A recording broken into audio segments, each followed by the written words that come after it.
ভাবুন, এক ভরা হলে গমগম করছে হাততালি আর স্লোগান। মঞ্চে দাঁড়িয়ে আছেন পাকিস্তানের সেনাপ্রধান ফিল্ড মার্শাল আসিম মুনির। কিন্তু তার কণ্ঠে শুধু উচ্ছ্বাস নয়, শীতল ভয়ঙ্কর এক হুমকি। আমেরিকার মাটি থেকে তিনি ঘোষণা করলেন, পাকিস্তানের কিছু হলে আমরা অর্ধেক দুনিয়া সঙ্গে নিয়ে যাব। যেন কোনো যুদ্ধ ঘোষণার ট্রেলার, সংক্ষিপ্ত, তীব্র আর সরাসরি লক্ষ্যবস্তুতে আঘাত। আর এই ঘোষণার প্রতিধ্বনি যখনও থামেনি, তখনই ভারতীয় সেনাপ্রধান জেনারেল উপেন্দ্র দ্বিবেদী এক ভিন্ন মঞ্চে আইআইটি মাদ্রাজের আলো ঝলমলে অডিটোরিয়ামে শীতল সতর্কবার্তা দিলেন, যুদ্ধ শিগগিরই হতে পারে এবং এবার এই লড়াইয়ে শুধু সেনা নয়, বিজ্ঞানী, শিল্পখাত, শিক্ষা প্রতিষ্ঠান, সাধারণ মানুষ সবাইকে একসঙ্গে নামতে হবে। ভারতের এই প্রস্তুতির আহ্বান যেন পাকিস্তানের হুমকির জবাব নয়, বরং আরও বড় এক খেলার ইঙ্গিত। দ্বিবেদী মনে করিয়ে দেন অপারেশন সিঁদুরের কথা, যেখানে শত্রুপক্ষের চাল অনুমান করা ছিল দাবার মতোই কঠিন। ক্রিকেটের উদাহরণ টেনে তিনি বলেন, টেস্ট ম্যাচ চতুর্থ দিনে থেমেছিল, কিন্তু লড়াই আরও অনেক দিন চলতে পারত। অর্থাৎ পরবর্তী সংঘাত ছোট কোনো এপিসোড নয়, বরং লম্বা, জটিল, বহু স্তরের এক যুদ্ধ। পাকিস্তানের সেনাপ্রধানের বক্তব্য অবশ্য কেবল মুখের হুমকি নয়, এতে আছে স্পষ্ট শক্তির বার্তা, পারমাণবিক অস্ত্রের মালিকানা, যা যুদ্ধের শেষ সীমানা ছুঁয়ে দেয়। ফ্লোরিডার ট্যাম্পায় পাকিস্তানি বংশোদ্ভূতদের এক অনুষ্ঠানে দাঁড়িয়ে মুনির সরাসরি বলেন, যদি ভারতের সঙ্গে যুদ্ধে পাকিস্তানের অস্তিত্ব হুমকির মুখে পড়ে, তবে তারা পারমাণবিক অস্ত্র ব্যবহারের কথা ভাববে। ভারত সঙ্গে সঙ্গে কড়া প্রতিক্রিয়া দিয়েছে। নয়াদিল্লি বলেছে, এমন দায়িত্বজ্ঞানহীন হুমকি তৃতীয় একটি বন্ধুত্বপূর্ণ দেশের মাটি থেকে আসা গভীরভাবে দুর্ভাগ্যজনক। তাদের ভাষায় এটি এমন একটি রাষ্ট্রের চিত্র তুলে ধরে, যেখানে সেনাবাহিনী ও সন্ত্রাসী গোষ্ঠী হাত ধরাধরি করে চলে, আর পারমাণবিক অস্ত্রের নিয়ন্ত্রণ নিয়ে রয়েছে গুরুতর প্রশ্ন। বিশ্লেষকেরা বলছেন, পাকিস্তানের এই বক্তব্য আবারও প্রমাণ করছে সেখানকার রাজনৈতিক কাঠামোর চেয়ে সেনাবাহিনীর নিয়ন্ত্রণ কতটা শক্ত, আর এর ভেতরে লুকিয়ে আছে ভয়ঙ্কর এক টুইস্ট।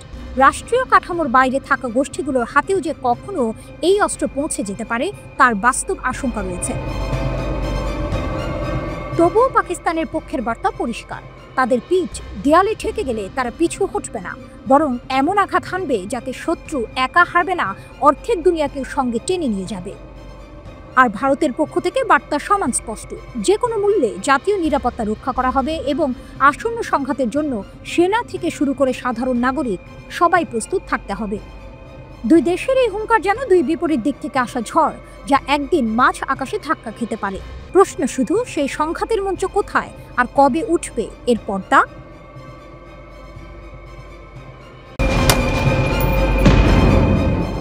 রাতের আকাশে বাজ পাখির মতো উড়ছিল ইসরায়েলের নতুন আধুনিক F-35 স্টেলথ যুদ্ধ বিমানগুলো। এই যুদ্ধ বিমানগুলোকে বলা হয় পৃথিবীর সবচেয়ে উন্নত অদৃশ্যমান বিমান। কিন্তু সেই আকাশেই ইরানের বুকে বাজল এক বিধ্বংসী গান। ইরানের বিমান প্রতিরক্ষা ও ক্ষেপণাস্ত্র বাহিনী একের পর এক F-35 ভূপাতিত করেছিল, যা এতদিন ভাবা হয়েছিল অসম্ভব। প্রথমবারের মতো ইরান এক পঞ্চম প্রজন্মের স্টেলথ যুদ্ধ বিমান ভূপাতিত করেছিল, ফিল্মের মতো নয়, বাস্তব যুদ্ধের মাঠে। এই ঘটনায় শুধু ইসরায়েলের নয়, গোটা বিশ্বের নজর ঘুরে গেছে। ইরানের এই কৌশল ছিল নিখুঁত পরিকল্পিত। তারা তাদের সক্রিয় রাডার সিস্টেম লুকিয়ে রেখেছিল, শত্রুর চোখে আকাশ নির্জন দেখিয়ে। ইসরায়েলি ড্রোন ও বিমান ভুল কৌশল অনুসরণ করে বলে ভেবেছিল তারা ইরানের বিমান প্রতিরক্ষা ভঙ্গুর করে ফেলেছে। কিন্তু আসল চমক ছিল এরপর। ইরান তার লুকানো রাডারগুলো সক্রিয় করল, ফাঁদে ফেলে দিল আকাশের অদৃশ্য বাজ পাখিদের। এই আঘাত শুধু সামরিক নয়, বরং একটি শক্তির বার্তা। ইরান আর পেছনে নেই। তাদের প্রযুক্তি, তাদের প্রস্তুতি এখন এমন পর্যায়ে পৌঁছেছে যেখানে সবচেয়ে আধুনিক ও দামি বিমানগুলো ধ্বংস হতে পারে। এরই প্রভাবে স্পেন তার বহু পরিকল্পিত F-35 ক্রয় বাতিল করার সিদ্ধান্ত নিয়েছে। তারা মার্কিন স্টেলথ বিমানের বদলে ইউরোপীয় বিমান যেমন ইউরোফাইটার টাইফুন ও FCAS প্রকল্পের দিকে ঝুঁকছে। স্পেন বলছে, তাদের জন্য এখন সময় এসেছে নিজেদের প্রযুক্তি ও স্বায়ত্তশাসন বাড়ানোর। শুধু স্পেন নয়, ভারত, তুরস্ক, সুইজারল্যান্ড, কানাডা সব দেশই F-35 নিয়ে নতুন করে ভাবছে। ভারতের অবস্থান স্পষ্ট, নিজস্ব প্রযুক্তি বিকাশে বিশ্বাসী। মার্কিন বিমানে সীমিত কাস্টমাইজেশন পাওয়া যায় বলে তারা আগ্রহ কমিয়ে দিয়েছে। ইরানের ক্ষেপণাস্ত্র হামলা আর বিমান প্রতিরক্ষার সফলতা শুধু যুদ্ধক্ষেত্রেই নয়, বিশ্ববাজারেও প্রভাব ফেলেছে। লকহিড মার্টিনের গর্বিত অদৃশ্য বিমানের বিশ্বাস হারিয়ে ফেলেছে অনেক দেশ। বিশ্ব এখন নতুন যুদ্ধের জন্য প্রস্তুত হচ্ছে, যেখানে প্রযুক্তি আর কৌশল বদলাবে যুদ্ধের চেহারা। ইসরায়েলের এই পরাজয় শুধুই সামরিক না, এটি মানসিক ধাক্কা। তারা জানে তারা আর পুরনো গ্লোরিতে ফিরবে না। অন্যদিকে ইরানের গোপন প্রযুক্তি এবং লুকোনো রাডার নেটওয়ার্কের রহস্য বিশ্বের নজর কাটছে। এরা এক নতুন যুগের যোদ্ধা। যুদ্ধ এখন আর শুধু ক্ষেপণাস্ত্র বা বিমান হামলা নয়, এটি ভবিষ্যতের লড়াই, যেখানে প্রযুক্তি, জাদু, গোয়েন্দা কৌশল এবং জাতীয় আত্মবিশ্বাস মিশে এক হয়ে যাবে। ইসরায়েলি পাইলটদের জন্য এটি যেন এক অজানা যুদ্ধে প্রবেশ, যেখানে তারা আকাশে অদৃশ্য হয়ে যেতে পারে না এবং ইরানের লুকোনো চোখ তাদের লক্ষ্য করে ধ্বংসের ছায়া নেমে আসে। F-35 এর পতন শুধু একটি বিমান বাহিনীর হার নয়, এটি ইরানের উদীয়মান শক্তির প্রমাণ। বিশ্ব মানচিত্রে এখন নতুন একটি ক্ষমতার আবির্ভাব ঘটেছে, যা প্রযুক্তি ও সাহসিকতার মিশেলে গড়ে উঠেছে। যুদ্ধের এই নতুন অধ্যায়ে ইরান তার অবস্থান শক্তিশালী করছে, আর বিশ্ব যুদ্ধের নতুন নিয়ম বুঝতে শুরু করেছে। রাতের আকাশে হয়তো আপনি যুদ্ধ বিমান দেখেছেন, গর্জন করে উড়ে যাওয়া, বজ্রের মতো শব্দ করা, আগুনের রেখা টেনে আকাশ চিরে দেয়া।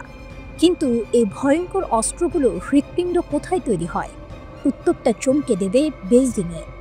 হ্যাঁ, মার্কিন যুক্তরাষ্ট্রের আধুনিক যুদ্ধযন্ত্র F-35 যুদ্ধবিমান, আর্লেবার্গ ধ্বংসকারী জাহাজ, এমনকি ভয়ঙ্কর ভার্জিনিয়া শ্রেণীর সাবমেরিন, সবকিছুই দাঁড়িয়ে আছে এক নীরব কিন্তু শক্তিশালী উপাদানের উপর, বিরল পৃথিবীর খনিজ।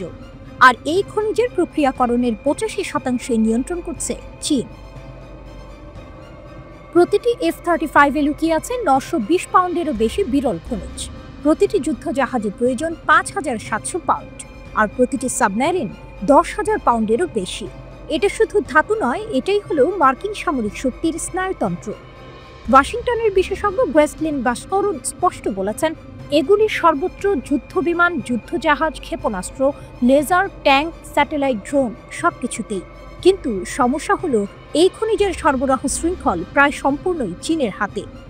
এবং বেইজিং শুধু খনিজই নয়, এর থেকেও গুরুত্বপূর্ণ স্থায়ী চুম্বক তৈরির প্রযুক্তি নিয়ন্ত্রণ করে, যা অস্ত্র ব্যবস্থার প্রাণকেন্দ্র। ট্রাম্পের বাণিজ্য যুদ্ধের সময় চীন রপ্তানি ধীর করে দেয়। পশ্চিমা প্রতিরক্ষা কোম্পানিগুলো তখন বিলম্ব আর খরচ বৃদ্ধির তিক্ত অভিজ্ঞতা নেয়। সাবেক মার্কিন জ্বালানি বিভাগের কর্মকর্তা অ্যাশলি জুমওয়াল্ড ফোর্বস সতর্ক করেন, আমাদের অস্ত্র তৈরি করতে কার্যত চীনের অনুমতি নিতে হচ্ছে। এটা অত্যন্ত বিপজ্জনক। সমস্যাটা হলো, বিরল পৃথিবী আসলে পৃথিবীতে বিরল নয়। 17টি মৌলের এই গ্রুপ সর্বত্র আছে, কিন্তু অর্থনৈতিকভাবে লাভজনক মজুদ পাওয়া কঠিন। একসময় যুক্তরাষ্ট্র নিজেই শীর্ষ উৎপাদক ছিল, কিন্তু 90-এর দশকে পরিবেশগত উদ্বেগ ও খরচের চাপে তারা উৎপাদন বন্ধ করে দেয়। এখন ক্যালিফোর্নিয়ার একটিমাত্র খনি বাকি আছে, মাউন্টেন পাস। অন্যদিকে চীন কয়েক দশক ধরে বিপুল বিনিয়োগে শিল্পটিকে দখলে নিয়েছে। এপ্রিল মাসে তারা 7 ধরনের বিরল পৃথিবী ও চুম্বকের রপ্তানি নিয়ন্ত্রণ ঘোষণা করে। যুক্তরাষ্ট্র পাল্টে জাতীয় মজুদ বাড়ায়, মিত্র দেশ থেকে সরবরাহের চেষ্টা করে। কিন্তু রেথিয়নের সিইও সোজা কথা বলেছেন, 95% বেশি উপকরণ চীন থেকে আসে বা ওখানেই প্রক্রিয়াজাত হয়, বিকল্প নেই। পেন্টাগন এখন মরিয়া হয়ে বিকল্প গড়ে তুলছে। $540 মিলিয়ন ঢেলেছে গুরুত্বপূর্ণ খনিজ প্রকল্পে। এমপি ম্যাটেরিয়ালসের সঙ্গে বহু বিলিয়ন ডলারের চুক্তি করেছে 2028 সালের মধ্যে নিজস্ব চুম্বক কারখানা গড়তে। কিন্তু সমস্যা হলো, খনি পেলেও চীন যে বিচ্ছেদ ও উৎপাদন প্রযুক্তিতে দশকের অভিজ্ঞ, তা পুষিয়ে নিতে বছর লেগে যাবে। এদিকে চীন থামছে না, মিয়ানমারের বিরল খনিজ খনি দখল করছে, বিদেশে জ্ঞান রপ্তানি ঠেকাতে বিশেষজ্ঞদের রেজিস্ট্রি করছে, আর বিদেশি খনি কিনছে আগের চেয়ে দ্রুত গতিতে। শেষ দৃশ্যটা সিনেমার ক্লাইম্যাক্সের মতো। আমেরিকার সবচেয়ে ভয়ঙ্কর অস্ত্রের রিমোট কন্ট্রোল যেন বেইজিংয়ের হাতে। যুদ্ধের ময়দানে হয়তো গোলা বারুদ ছোড়া হবে ওয়াশিংটন থেকে, কিন্তু সেই গুলি তৈরির অনুমতি চীনের টেবিলে রাখা এক শোয়ের অপেক্ষায়। রাতের আকাশ যেন রণাঙ্গনের ক্যানভাস। আগুনের লেলিহান শিখা আকাশে লিখে দিচ্ছে প্রতিরোধের কবিতা। গাজা উপত্যকায় হামাস ও তার মিত্ররা যেন একসাথে শপথ করেছে, ইসরায়েলি সেনাদের জন্য এই ভূমি হবে আগুনের ফাঁদ। আইডিএফ এর সাঁজোয়া যানগুলো খান ইউনিসের রাস্তায় প্রবেশ করতে শুরু হয় এক অদৃশ্য শিকারী খেলা।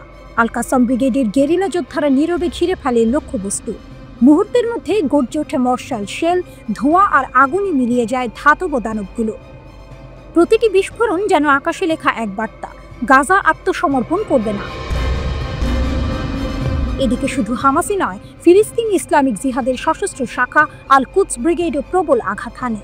তারা জানিয়েছে খান ইউনিসের আল আরনাব স্ট্রিটে আইডিএফ এর অনুপ্রবেশ ঠেকাতে এক সামরিক যান উড়িয়ে দিয়েছে। গাজা শহরের জেইতুন এলাকায়ও নতুন অভিযানের মুখে প্রতিরোধ যোদ্ধারা ঝাঁপিয়ে পড়ে, টার্গেট করে আইডিএফ এর সমাবেশ ও যানবাহন। এদিকে এই আক্রমণগুলো এসেছে এমন সময়ে যখন ইসরায়েলি সেনাপ্রধান লেফটেন্যান্ট জেনারেল ইয়াল জামির গাজা দখলের পরিকল্পনা চূড়ান্ত করেছেন। জেনারেল স্টাফ ফোরাম, শিনবেট এবং অন্যান্য উচ্চপদস্থ কর্মকর্তাদের সাথে বৈঠকে তিনি গাজা বিজয়ের রূপরেখা অনুমোদন করেছেন। উদ্দেশ্য স্পষ্ট, গাজার মাটি সম্পূর্ণভাবে নিয়ন্ত্রণে নেওয়া। কিন্তু যুদ্ধের কাগজে আঁকা পরিকল্পনা মাটিতে এসে যখন বাস্তবতার মুখোমুখি হয়, তখন ইতিহাস বলে গাজার গলিপথে দখলদারের ভাগ্য বদলে যায়। বিশ্বজুড়ে নিন্দা প্রতিবাদের মাঝেও ট্যাঙ্কের শিকল আর বুটের শব্দে গাজার মাটি কাঁপছে। ইসরায়েলি নিরাপত্তা মন্ত্রিসভা নেতানিয়াহুর দখল পরিকল্পনা অনুমোদন করেছে, যা অন্তর্ভুক্ত করছে ব্যাপক স্থানান্তর, মানবিক সংকট এবং জিম্মি ঝুঁকি। শোনা যাচ্ছে 10 লক্ষ ফিলিস্তিনিকে গাজা শহর ছেড়ে যেতে বলা হবে। তবুও হামাসের লড়াই থামছে না। প্রতিটি গলিতে, প্রতিটি ধ্বংসস্তূপে লুকিয়ে আছে বিস্ফোরণের প্রতিশ্রুতি। যোদ্ধাদের চোখে দেখা যাচ্ছে অটল বিশ্বাস, গাজা শুধু ভূমি নয়, এটি সম্মানের প্রতীক, এটি মুক্তির শপথ।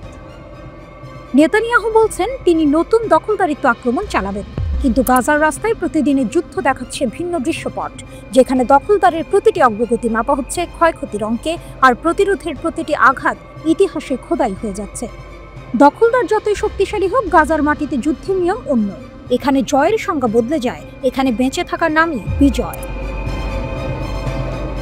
গাজার আকাশে এখনো ড্রোনের গুঞ্জন, যুদ্ধ বিমানের গর্জন, কিন্তু মাটিতে প্রতিধ্বনিত হচ্ছে আরেক সুর, আমরা হার মানব না। হামাসের শক্তি শুধু অস্ত্রে নয়, তাদের বিশ্বাসে, তাদের শিকড়ে, এবং এই বিশ্বাসই ইসরায়েলের প্রতিটি কৌশলকে বারবার ব্যর্থ করছে। এ যেন এক যুদ্ধ যেখানে গোলাবারুদের শব্দের সাথে মিশে আছে মানুষের অদম্য ইচ্ছা শক্তি।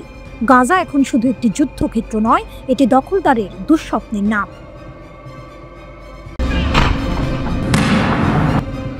গাজার আকাশে এখনো বারুদের ধোঁয়া ভাসছে, সীমান্তে ট্যাঙ্কের চাকা থামছে না। ঠিক এই সময় তেল আবিবের ক্ষমতার করিডোরে শুরু হয়েছে আরেকটি নীরব কিন্তু ভয়ঙ্কর লড়াই। প্রশ্ন একটাই, ইসরায়েলি সেনাপ্রধান লেফটেন্যান্ট জেনারেল ইয়াল জামির কি কোণঠাসা হয়ে পড়েছেন? তাকে কি সত্যিই অভ্যুত্থানের পথে ঠেলে দেওয়া হচ্ছে? প্রতিরক্ষামন্ত্রী বনাম সেনাপ্রধান, যুদ্ধের ভেতরেই আরেক যুদ্ধ। গাজার রক্তক্ষয়ী সংঘর্ষের ভেতরেও ইসরায়েলের প্রতিরক্ষামন্ত্রী ইয়াভ গ্যালান্ট কার্টস এবং আইডিএফ প্রধান ইয়াল জামিরের মধ্যে বিরোধ তীব্র আকার নিয়েছে। বিষয় সেনাবাহিনী নিয়োগ ও পদোন্নতি। জামির সম্প্রতি কিছু কর্নেল ঊর্ধ্বতন কর্মকর্তার পদোন্নতির প্রস্তাব দেন, কিন্তু কার্টস প্রকাশ্যে সেই প্রক্রিয়া আটকে দেন। তিনি গর্জে ওঠেন, 7 অক্টোবরের পর তত্ত্বাবধান ছাড়া কোনো সেনাবাহিনী থাকতে পারে না। কর্নেল থেকে উপরের পদোন্নতির চূড়ান্ত অনুমোদন আমার হাতেই থাকবে। তবে ইসরায়েলের সামরিক আইনে কোথাও স্পষ্ট করে বলা নেই যে প্রতিরক্ষামন্ত্রী পদোন্নতির চূড়ান্ত কর্তৃপক্ষ। 1992 সালের জেনারেল স্টাফ অর্ডার বলছে আইডিএফ প্রধানই আসল নিয়োগকারী, আর প্রতিরক্ষামন্ত্রী কেবল অনুমোদনকারী, তাও যখন দুই পক্ষের মধ্যে একমত হয়। 11ই আগস্ট পরিস্থিতি আরও নাটকীয় হয় যখন জামির প্রকাশ্যে সরকারের সমালোচক সাবেক সেনাপ্রধান গাবি আশকেনাজি ও প্রাক্তন অপারেশনস ডিরেক্টর ইসরায়েল জিভের সাথে দেখা করেন। কানের প্রতিবেদনে বলা হয় এই বৈঠকে সামরিক স্বাধীনতা ও রাজনৈতিক হস্তক্ষেপ নিয়ে গোপন আলোচনা হয়। কার্টস ক্ষুব্ধ, তিনি অভিযোগ করেন জামির প্রক্রিয়া ভেঙে অ্যাডহক বৈঠকের মাধ্যমে সিদ্ধান্ত চাপিয়ে দেওয়ার চেষ্টা করছেন। তার ভাষায়, আমরা যে নিয়মে কাজ করছি তা কোনো অ্যাডহক নাটকে বদলে দেওয়া যাবে না। হারেটসের 12ই আগস্টের রিপোর্টে আরও বিস্ফোরক তথ্য। জামির আশঙ্কা করছেন প্রধানমন্ত্রী নেতানিয়াহুর ঘনিষ্ঠরা তাকে গাজা দখল পরিকল্পনায় আপত্তি তোলার জন্য সরিয়ে দিতে পারে। প্রশ্ন উঠছে, এটি কি শুধু পদোন্নতি নিয়ে বিরোধ, নাকি আরও গভীর কিছু? ইসরায়েলের রাজনৈতিক মহল বলছে গাজার যুদ্ধে সেনাবাহিনীর ব্যর্থতার দায় চাপানোর পথ তৈরি হচ্ছে, আর সেই পথের প্রথম শিকার হতে পারেন সেনাপ্রধান নিজেই। গাজা যুদ্ধের অদৃশ্য ফ্রন্ট লাইন, গাজার ধ্বংসস্তূপের বাইরে এই ক্ষমতার লড়াই ইসরায়েলের যুদ্ধ পরিচালনাকে বিপন্ন করতে পারে। সেনাপ্রধান ও প্রতিরক্ষামন্ত্রীর এই দ্বন্দ্ব গাজার জন্য উপহার শুরু। সিনেমার দৃশ্যের মতো একদিকে যুদ্ধক্ষেত্রে বিস্ফোরণ, অন্যদিকে তেল আবিবের কক্ষপথে নিঃশব্দে ঘুরছে রাজনৈতিক ড্রোন, লক্ষ্যবস্তু একজন মানুষ, ইসরায়েলের সেনাপ্রধান ইয়াল জামির। প্রশ্ন এখন, তিনি কি এই গোপন যুদ্ধ থেকে বেঁচে ফিরবেন, নাকি গাজার গুলির শব্দের ভেতরেই তার ক্যারিয়ারের শেষ দৃশ্য লেখা হয়ে যাবে?